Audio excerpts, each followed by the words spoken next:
একটা ছোট্ট গ্রাম, নাম ছায়াপুর। সেখানেই থাকে দুই বন্ধু, গোবিন্দ আর পিন্টু। ওদের পেশা কাপড় বিক্রি করা। কিন্তু একদিন রাত্রে ওরা দোকান থেকে বাড়ি ফেরার পথে একটা শুকনো গাছের গোড়ায় একটা অদ্ভুত জিনিস পায়। একটা আধা সাদা আধা কালো রঙের জাঙ্গিয়া।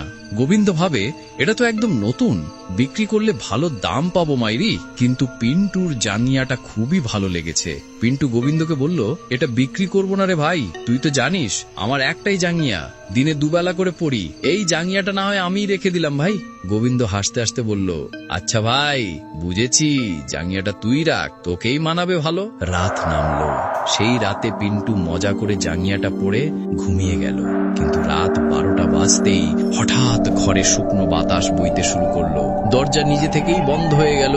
ধোঁয়া এসে পুরো ঘর অন্ধকার হয়ে গেল। ধোঁয়া সরতেই গোবিন্দ দেখলো পিন্টু বিছানায় নেই। এক মুহূর্তেই পিন্টু গায়েব। বিছানায় পড়ে আছে শুধু ওই সাদা কালো জাঙ্গিয়াটা, আর পাশে লেখা, জাঙ্গিয়া পড়ুন আর এপারে আসুন। পিন্টুর খোঁজে গোবিন্দ সেই জাঙ্গিয়াটা নিজে পড়ে দেখল। প্রথমে কিছু হলো না, কিন্তু হঠাৎ রাত 12টা বাজতেই সেই শুকনো বাতাস আবার বইতে লাগলো। দরজা নিজে থেকেই বন্ধ হয়ে গেল। ধোঁয়া এসে পুরো ঘর অন্ধকার হয়ে গেল।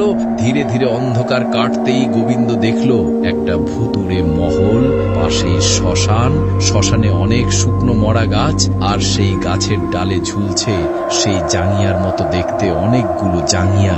গোবিন্দ শুনতে পেল মহলের ভেতর থেকে ভেসে আসছে পিন্টুর চিৎকার। কিন্তু ভাই, গল্প এখানেই শেষ নয়।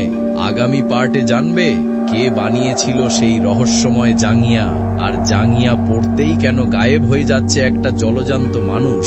এই সমস্ত ঘটনা জানার জন্য ভিডিওটিতে একটি লাইক দিয়ে সাথেই থাকুন আর অপেক্ষা করুন পরের পার্টের।